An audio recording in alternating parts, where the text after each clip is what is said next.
The first night they made me sleep in the garage. It was 38 degrees outside, and my son handed me a plastic bucket like he was doing me a favor. He did not meet my eyes when he said it. "You can use this at night, Mom. It's temporary." Temporary. That word echoed in my chest, harder than the cold. My name is Eleanor Whitmore. I am 72 years old. I spent 40 years building a real estate management company in suburban Connecticut, raising my son alone after my husband died in a highway accident when our boy was just 7. I paid for every piano lesson, every baseball camp, every Ivy League application fee. And now I was being told to relieve myself in a bucket beside a lawnmower. The garage smelled like motor oil, damp cardboard, and something sour that clung to the back of my throat. They had dragged out an old camping cot, the kind with sagging fabric that folded in the middle like a broken spine. My daughter-in-law, Vanessa, stood behind my son with her arms crossed. She was 43, perfectly styled, even at home hair, pinned into a sleek knot that never moved. "You said you wanted independence," she said calmly. "This is the best solution for everyone. Independence." I had signed the transfer papers for the house just 3 months earlier. That was my first mistake. The second was believing blood meant loyalty. I remember gripping the rim of the bucket. The plastic flexed under my fingers. My hands were shaking so badly I had to sit down before my knees gave out. I thought I said quietly, "This was temporary," while the upstairs bathroom was being renovated. Vanessa smiled without warmth. The renovation schedule changed. Then she turned and walked back into the house, heels clicking on the hardwood floor like a metronome, counting down something inevitable. My son Daniel lingered for 1 second longer. He did not apologize. He only said, "It's just for now, Mom." That was the moment something inside me cracked, but not the way they expected. Because that night, lying under a thin blanket while the wind rattled the garage door, I realized something they did not know. They thought I was powerless. They thought they had already won. But there was one detail they had overlooked, and it would change everything. The first time I heard them talking about me was 2 weeks later. It was Thanksgiving morning. I had come inside early to make coffee, moving quietly, because Vanessa hated when I hovered. The house smelled like sage stuffing and roasting turkey. Warmth wrapped around me, like a memory I no longer belonged to. Their voices drifted from the dining room. Vanessa's tone was sharp low. "You need to stop feeling guilty." She signed the house over willingly. "The will update is already in progress." "Will?" My heartbeat stumbled. Daniel sighed. "I know. I just didn't think we'd move her out this fast." "You call the garage moving out," she snapped. "Daniel, we have to think about our future. The inheritance needs to be clean. No complications." Inheritance. The word felt like ice, sliding down my spine. Then Vanessa said something that made the coffee mug slip from my fingers and shatter on the tile. "She's already excluded from the new trust. Once the paperwork is finalized, she has nothing left." Silence followed. Then Daniel whispered something that hurt more than anything else. "Good." I froze, not because of the betrayal, because of the certainty in his voice. That was the moment the truth fully landed. They had not just pushed me into the garage. They had erased me from their future. And standing there barefoot on the cold tile, surrounded by broken ceramic shards, I made a decision that would set everything in motion. I would not beg. I would not confront them yet. I would wait, because there was something they did not know about the original will. Something even their expensive lawyer had not discovered. And when the time came, it would not just hurt them, it would destroy them. I did not cry when I swept up the broken coffee mug. Crying would have given them power. Instead, I memorized every word they had spoken, storing each detail like evidence in a courtroom. Because this was no longer just family drama. This was war. The original will had been written 12 years earlier, after my second heart scare. At the time, Daniel was still the sweet boy who called every Sunday, who brought me lilies on Mother's Day, who insisted I move closer after he married Vanessa. I trusted him completely, but trust does not mean stupidity. My late husband, Arthur Whitmore, had been a corporate attorney. He taught me one rule that saved my life more than once in business. Always build a fail-safe, he used to say. People change when money enters the room. So when I wrote my will, I added a clause that no one except one person knew about. Not Daniel, not Vanessa, not even the lawyer who handled my estate updates. Only one person had the sealed documentation. My old business partner, Gregory Hale. And Gregory Hale hated Vanessa more than I did. I smiled for the first time in months when I thought of him. But I could not act yet. Revenge is not about speed. It is about timing. So I endured. Winter came early that year. The garage dropped to freezing most nights. My joints ached constantly. The bucket humiliation became routine. Vanessa never acknowledged it. Daniel avoided looking at it. Their daughter, little Marissa, once asked why Grandma slept with the lawn tools. Vanessa told her, because Grandma likes her privacy. That lie burned deeper than the cold. But pain can be useful. It sharpens patience. By Christmas, their behavior escalated. Vanessa began restricting my access to the house. I could only come in during certain hours. Meals were left on a tray near the garage door, like I was an unwanted tenant. One night, I overheard another conversation. Vanessa again. The lawyer says, once the trust is finalized, we can sell the company shares. That'll fund the new mansion in Palm Beach. Daniel hesitated. What about Mom's name still being attached to the business filings? Vanessa's answer came smoothly. She won't fight. She's too weak. And honestly, who would believe her? That sentence was the moment they made their fatal mistake. Because weakness is the most dangerous disguise. 2 days later, I made my move. I called Gregory Hale. He answered on the second ring. Eleanor, he said, voice sharp with concern. I've been wondering when you'd finally reach out. I did not explain everything at first. I only said 3 words. They think I'm powerless.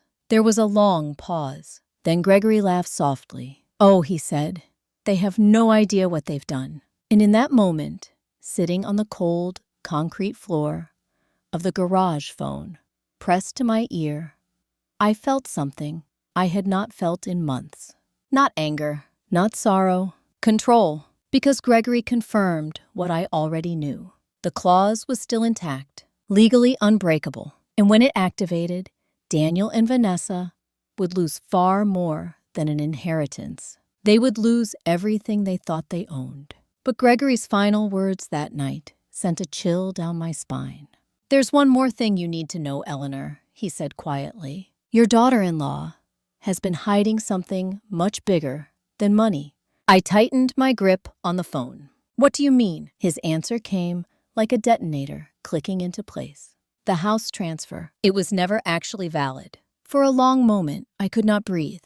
The garage felt suddenly smaller, as if the walls had moved closer.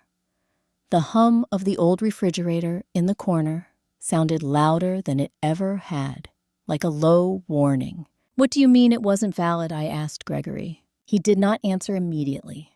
That was his way. He never spoke until he had arranged his words with surgical precision. Eleanor, he said, at last, do you remember the day you signed the transfer papers for the house? Of course I did. It was late summer. The air smelled like cut grass and sunscreen. Daniel had hugged me tightly that morning. Vanessa had prepared iced tea with lemon slices floating neatly on top. They told me it was just a restructuring move, a legal adjustment to protect the property from business liability. Vanessa had used polished phrases, the kind that sound reassuring, but leave no room for questions. You'll still live here, she had said gently. This just makes things simpler. I remembered how tired I had felt that day. My medication had been adjusted after a brief hospital stay. I had experienced dizziness, blurred focus. Yes, I whispered. I remember. Gregory's voice hardened. The document you signed was not a standard property transfer. It was a full ownership relinquishment. And more importantly, Eleanor, it was executed while you were under documented medical impairment. The words landed slowly, one by one. Medical impairment. My chest tightened. You're saying, my voice shook. It's invalid. Legally contestable, Gregory corrected. Very contestable. In fact, if challenged, it could be voided entirely. The concrete floor felt suddenly warm beneath my feet. Not from heat, from hope. But they filed it months ago, I said. Wouldn't it be too late? Gregory let out a quiet breath. Not when there's evidence of coercion and cognitive vulnerability. And Eleanor? There's more. My stomach twisted. What more? He hesitated just long enough to make my pulse spike. Vanessa is not just trying to secure the house, he said. She's been systematically transferring assets from your company through shell vendors. The words hit like a physical blow. My company, Whitmore Property Management, had been my life's work. It managed commercial properties across 3 states. Every contract, every building, every employee. I knew them all, like family. She's stealing from the company, I whispered. Attempting to, Gregory said calmly. But she underestimated something. I closed my eyes. What? You? A silence followed that was heavier than any accusation. Because for the first time, I understood the full scope of what they had done. This was not just betrayal. It was calculated eradication. They were not trying to push me aside. They were trying to erase me completely. That realization did not break me. It clarified me. I sat there in the dim garage light, staring at the bucket in the corner, the cot sagging under its thin blanket. They thought this was my lowest point. They were wrong. This was my turning point. Gregory, I said slowly, what do we do first? His answer came without hesitation. First, you do nothing. You stay exactly where you are. Let them believe they're winning. I almost laughed. Staying in a garage isn't exactly difficult. No, he said quietly, but patience is. He paused, then added something that made my spine straighten. I'm filing a quiet audit request on the company accounts. And Eleanor, once the fraud trail is confirmed, this won't be a civil matter anymore. A cold understanding spread through me. Criminal consequences. Vanessa had not just been greedy. She had been reckless. And reckless people always leave fingerprints. As I ended the call, I looked around the garage again. Same cold air, same cracked concrete, same humiliation. But now I saw it differently. Not as a prison, as camouflage. Because while they believed I was shrinking into invisibility, I was gathering the pieces of their downfall. And they had no idea how close they were to losing everything. The following weeks became a strange, silent performance. I played the role of the frail, defeated grandmother perfectly. I moved slowly, spoke softly, avoided eye contact. I let Vanessa believe her manipulation had worked completely. And she thrived on that illusion. She stopped pretending kindness altogether. Meals became smaller, sometimes cold, sometimes forgotten entirely. One night, she locked the door between the garage and the house earlier than usual. I had to sit in the dark for hours before Daniel remembered to unlock it. He didn't apologize. He simply said, "You should plan better, Mom." Plan better. The irony almost made me smile. Because I was planning. Every day, Gregory updated me quietly. The audit had revealed a pattern. Vanessa had created consulting invoices under fake vendor names. The payments had been routed through layered accounts before landing in a private trust. Her private trust, the total amount, was already in the millions. The more Gregory uncovered, the more stunned he sounded. She's been doing this for over a year, he told me one night, long before the house transfer, which meant something even colder. She had never seen me as family, only as an obstacle. But the true shock came 2 weeks before New Year's. Gregory called late at night, his tone different. Not calm, not controlled, sharp. Eleanor, he said, we just uncovered something you need to hear immediately. My pulse quickened. What is it? He hesitated. Vanessa has already secured a buyer for the company shares. The words hit like thunder. She can't sell what she doesn't legally own, I said. She's trying anyway, Gregory replied, using forged authority documents. My hands clenched. That was not just betrayal.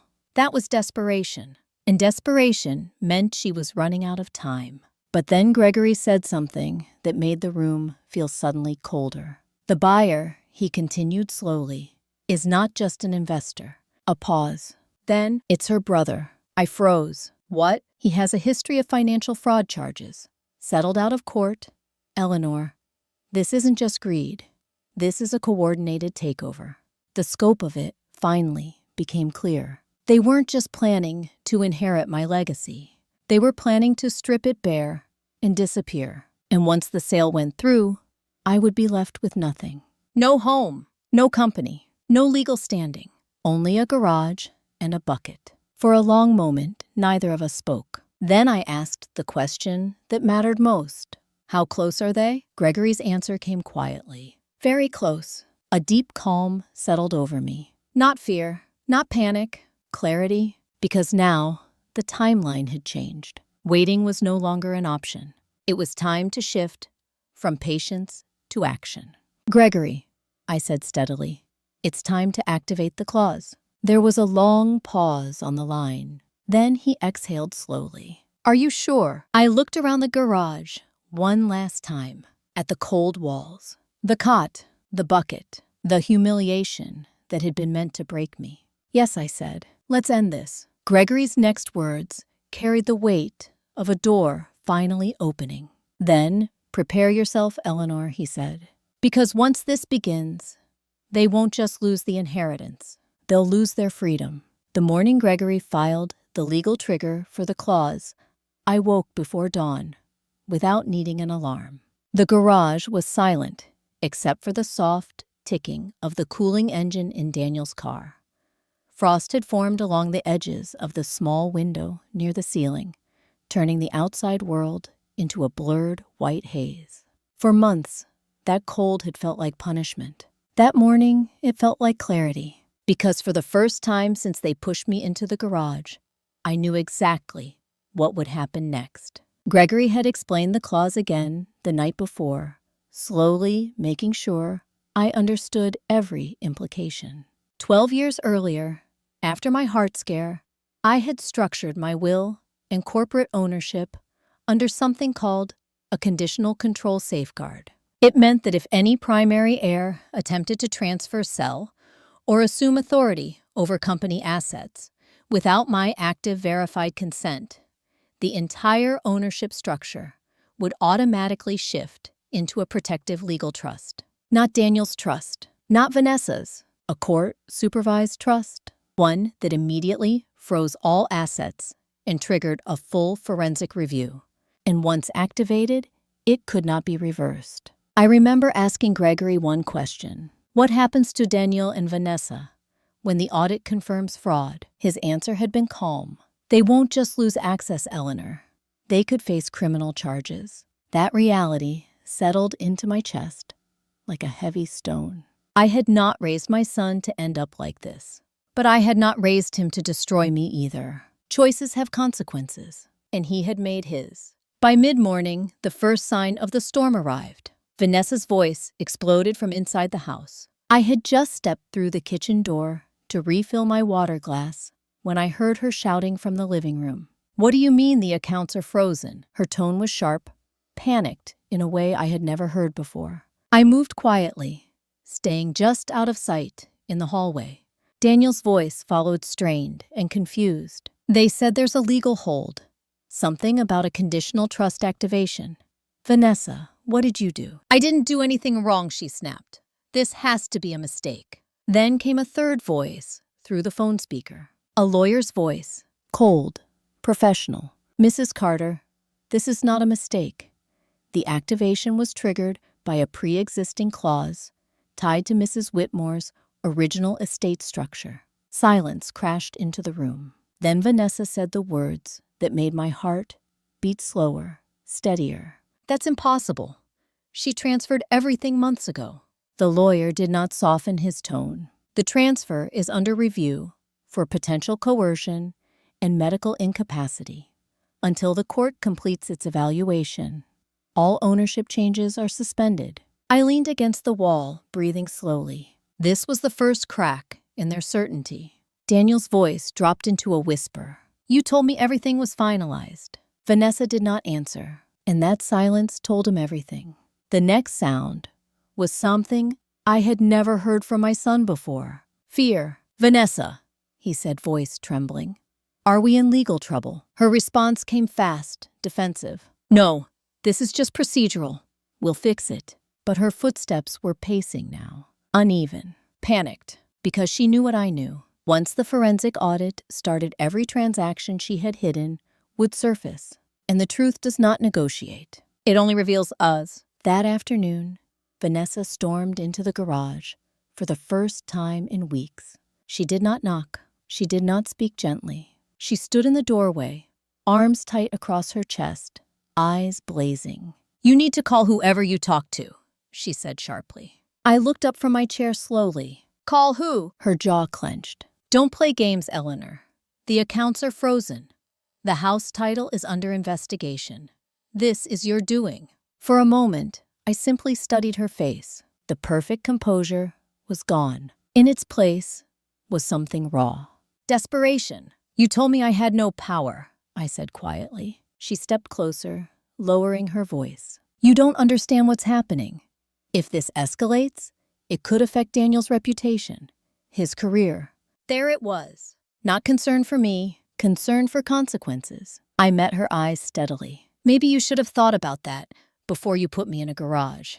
The words landed harder than shouting ever could. Her face flushed. "This isn't about emotions," she snapped.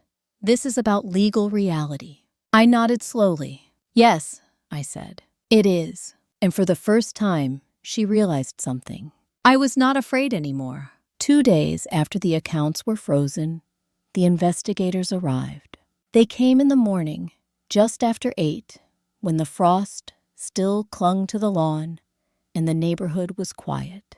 Black sedan, 2 officials, 1 uniformed officer. They knocked firmly on the front door.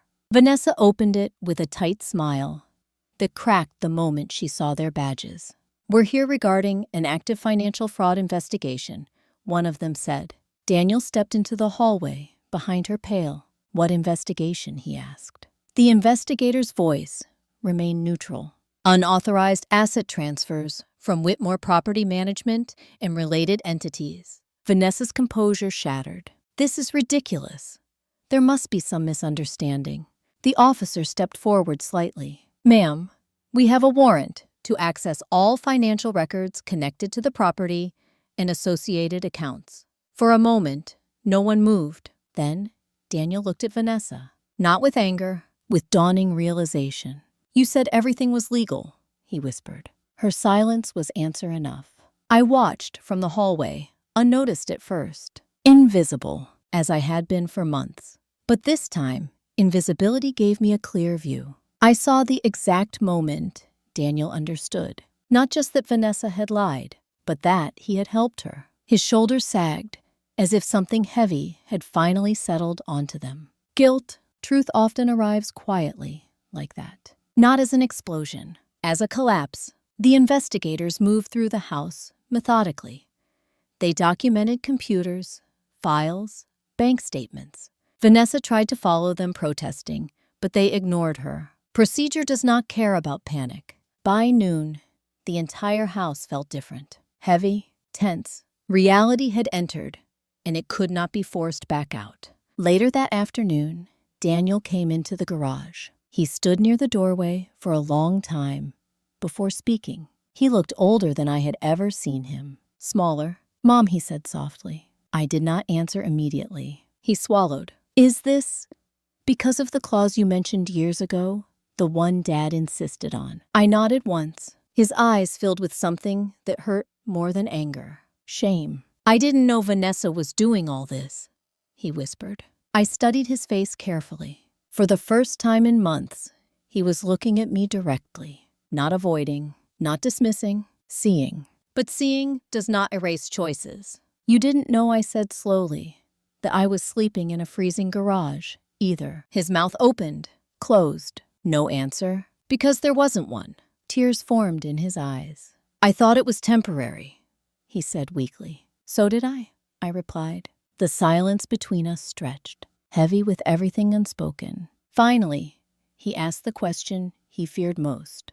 What's going to happen now? I held his gaze steadily. That depends, I said quietly, on whether you tell the truth. He stiffened. What truth? I did not raise my voice. I did not need to. The truth about when you first learned what Vanessa was doing, I said. The color drained from his face. And in that moment, I knew. He had known. Maybe not everything, but enough. His silence confirmed it. And as he stood there trembling, I realized something final. This was no longer just about revenge. It was about accountability. Because karma does not destroy people randomly. It reveals who they already chose to become.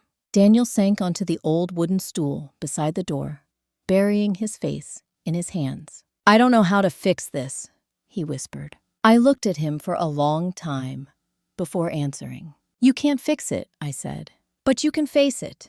And the truth he would have to face next would change his life forever. The night after Daniel admitted, more with his silence than words, the house felt like a place waiting for a storm to break. No one slept well. I could hear movement inside, long past midnight. Doors opening, footsteps pacing, the low murmur of arguments that never fully rose into shouting, but carried the sharp edge of fear. Fear has a different sound than anger. It is tighter, quieter, heavier. For months, I had been the one living inside that feeling. Now, it had shifted into the house, and I knew exactly why. The investigators had not just frozen accounts. They had found evidence. Gregory called me just after dawn. They've confirmed the transaction chain, he said without preamble. Multiple shell vendors, forged authorization signatures. Eleanor, this is no longer just an audit. I already knew what he was about to say. It's a criminal case now, I whispered.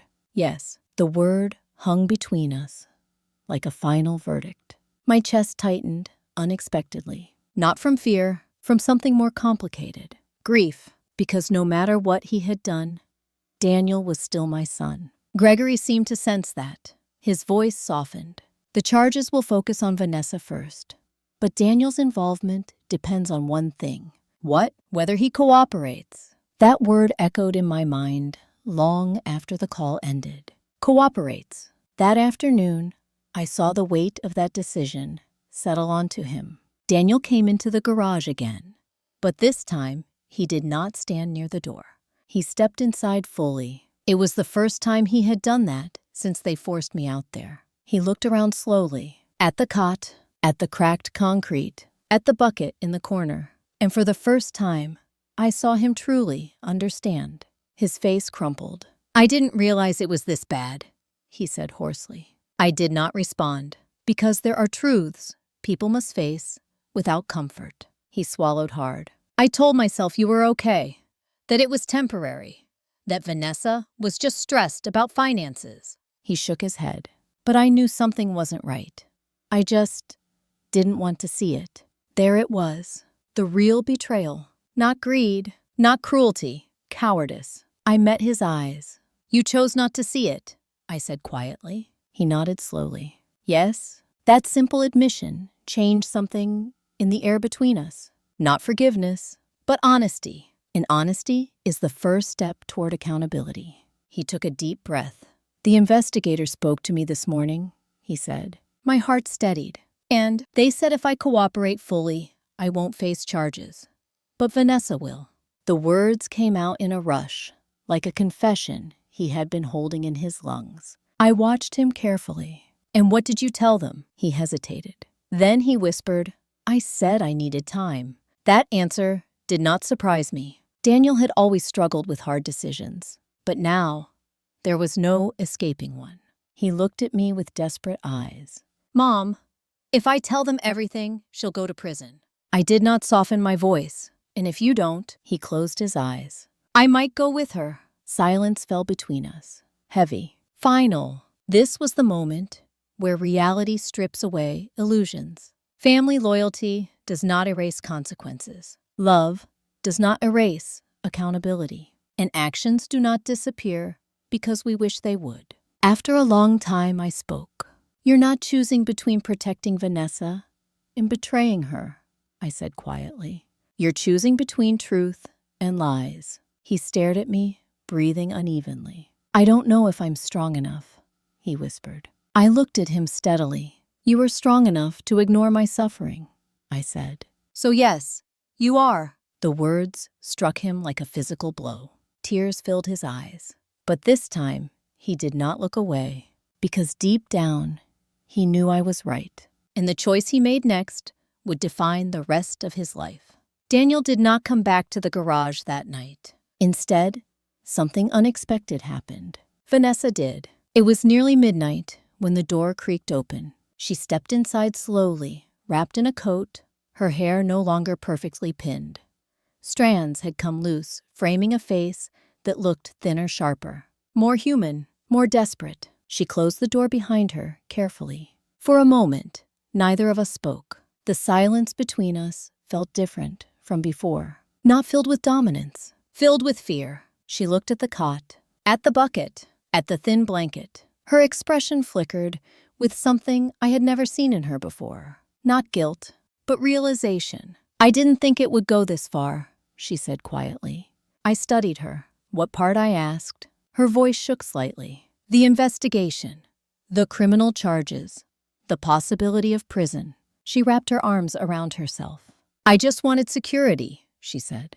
There it was. The justification, not greed, not cruelty, security. But security built on manipulation is always fragile. You already had security, I said calmly. She laughed bitterly. No, I had uncertainty. Your will, your control, your company. Everything depended on you. Her eyes met mine. I grew up watching my parents lose everything overnight. I promised myself that would never happen to me. For the first time, I saw the root of her behavior. Fear, old, deep, unresolved. But fear does not excuse harm. It explains it. And so you decided to take everything before anyone could take it from you, I said. She nodded slowly. Yes? Her honesty did not soften my resolve. It clarified it. Because now, I understood fully. She had never seen me as a person, only as a threat. She stepped closer. Eleanor, she said quietly, you can stop this. I held her gaze. No, I said. Her eyes widened. You could tell the investigators the transfers were authorized. You could say there was no coercion. This would all disappear. The desperation in her voice was raw now. Real. For a moment, I thought about the months in the garage, the cold, the humiliation, the bucket, and the way she had watched it all without empathy. You had a chance to show mercy, I said quietly. When you still had power, she flinched. Silence stretched. Then she whispered something that revealed more than she intended. Daniel won't survive prison. The words hung in the air. I looked at her steadily. That depends on the choices he makes now. Her face tightened. He's thinking about cooperating, she said. I did not react outwardly, but inside, something settled. The decision was already moving. She took a step back, breathing unevenly. If he does that, she said, voice breaking, he'll destroy our family. I shook my head slowly. No, I said. You already did that. The truth landed heavily between us. And for the first time since this began, Vanessa had no argument left. She stood there for a long moment, staring at me. Then she turned and walked out of the garage without another word. The door closed softly behind her. And as I sat there in the dim light, I realized something final. The revenge was no longer about punishment. It was about restoration, of truth, of dignity, of balance. Because karma does not arrive in anger. It arrives in clarity. And the clarity that was coming next would change all of our lives forever. The morning Daniel made his decision, The sky was a flat winter gray, the kind that presses low over everything like a ceiling you cannot escape. I knew something had changed the moment I saw him walking across the backyard toward the garage. He was not moving hesitantly anymore. He was moving with the slow, deliberate steps of someone who had finally accepted a truth he could not avoid. He opened the door quietly and stepped inside. For a moment, he did not speak. He simply stood there, looking at me the way a child looks at a parent when they know they have done something irreversible. "I told them," he said at last. His voice was hoarse but steady. "I told the investigators everything." I did not react immediately, not because I was surprised, because I needed to understand what that everything meant. He swallowed hard. "I told them Vanessa started the shell accounts. I told them when she asked me to sign the authorization documents. I told them I knew it wasn't fully legal." He stopped breathing unevenly. "And I told them I knew about the house transfer being rushed." There it was, the full truth, not partial, not softened, complete. My chest tightened with a mix of pain and something unexpected. Relief, because for the first time since this began, my son was no longer hiding behind excuses. He met my eyes. "They said if I continue cooperating, I won't face criminal charges," he whispered. "But Vanessa will." The words hung between us, heavy and irreversible. "Have they arrested her?" I asked quietly. He nodded once. "This morning." I closed my eyes for a moment, not in satisfaction, in acknowledgement, because this was the inevitable outcome of choices made long ago. Daniel sank onto the stool again, his shoulders trembling. "She kept asking why I was betraying her," he said softly. His voice cracked. "She said we were supposed to protect each other." I looked at him steadily. "Protection built on lies isn't protection," I said. "It's destruction with a delay." He nodded slowly. Tears slipped down his face, but this time he did not wipe them away. "I keep thinking about the garage," he whispered. "The cold, the bucket, how you must have felt." His hands clenched tightly together. I don't know how I became someone who could ignore that. The question hung in the air, but I already knew the answer. People do not become cruel overnight. They become silent first, then indifferent, then complicit. "You didn't become someone new," I said quietly. "You revealed who you were willing to be." He flinched, but he did not look away, because deep down, he knew it was true. Silence settled between us again, but it felt different now. Not tense, not bitter, honest. After a long moment, he asked the question he had been afraid to voice. "Will you ever forgive me?" The word forgive carried enormous weight. More than revenge, more than justice. Because forgiveness is not about erasing harm. It is about deciding what comes after it. I looked at him for a long time before answering. "Forgiveness," I said slowly, "is not something you ask for once. It's something you earn over time." His shoulders sagged slightly, but he nodded. "I understand." And for the first time since all this began, I believed he truly did. Later that afternoon, Gregory called with another update. "Vanessa has been formally charged with financial fraud, forgery, and coercive exploitation," he said. The list of charges sounded clinical, but each one represented a choice she had made. "One more thing," Gregory added. "The court has ruled the house transfer invalid. Ownership has been fully restored to you." I looked around the garage as he spoke, at the cold walls, the thin cot, the bucket. Soon, I would never see this place again. But I knew something important. I would never forget it either, because this was where the illusion of power had ended and truth had begun. I moved back into my own house on a quiet Monday morning. There was no ceremony, no dramatic confrontation, just a locksmith changing the access codes and Daniel standing silently in the foyer while I walked through the front door. For a moment, I simply stood there, breathing.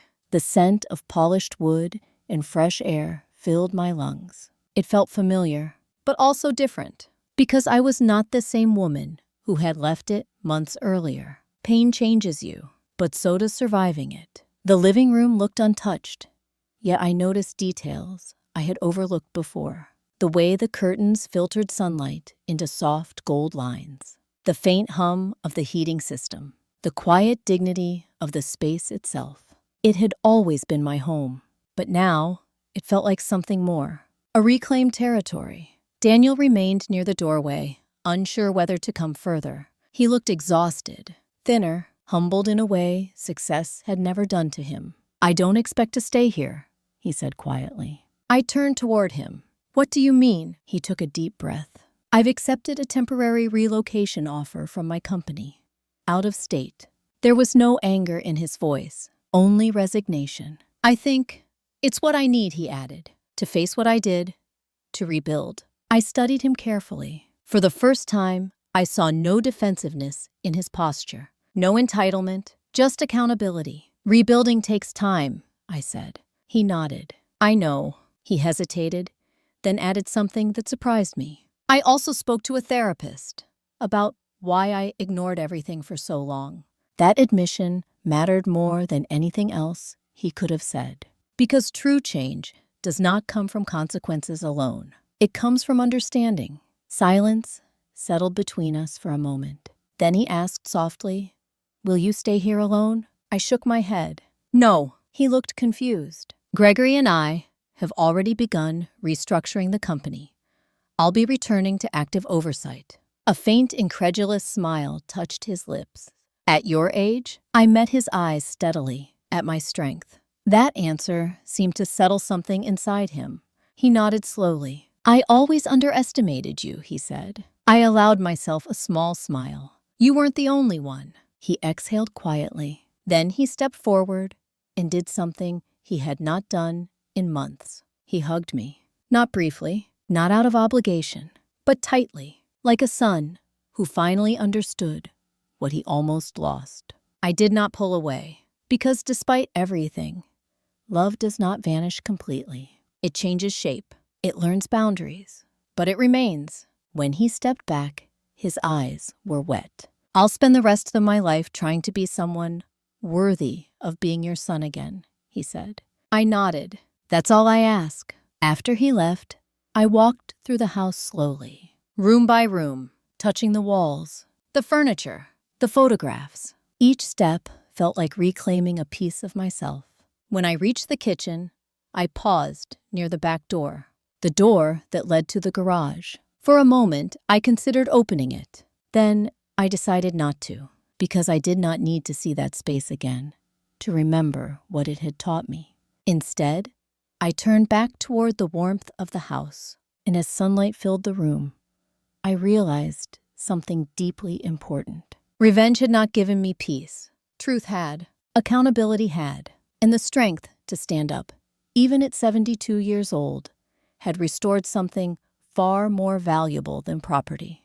It had restored my dignity. But the final chapter of this story was still ahead. Because karma does not end with consequences. It ends with transformation. The first time I saw Vanessa again was not in a courtroom and not across a lawyer's table. It was through a thick pane of reinforced glass at the county detention center. Gregory had told me I did not need to go. "You've already won, Eleanor," he said gently. "There's nothing left to prove." But this was not about proving anything. It was about closure. And closure requires facing the truth directly. She looked smaller than I remembered. Not physically thinner, though she was. Smaller in presence. The sharp confidence that once filled every room she entered had vanished. Her posture was tense shoulders drawn inward, as if she were trying to protect herself from something invisible, from reality. When she saw me, her eyes widened. For a moment, neither of us spoke. Then she picked up the phone on her side of the glass. I did the same. Her voice came through, slightly distorted. "You didn't have to come," she said. Her tone was not hostile, not defensive. It was tired. "I know," I replied. Silence settled between us. She looked at me carefully, almost searching for something. "I keep thinking about the garage," she said quietly. The words surprised me. "I never imagined it would become evidence," she continued. or that it would matter so much. I held her gaze. It mattered, because it showed who you were willing to be when you thought no one could stop you, I said. She lowered her eyes. For the first time since I had known her, there was no argument in her face, only acceptance. They told me the charges could mean several years, she whispered. Her hands trembled slightly on the table. I used to believe security came from controlling everything she said slowly.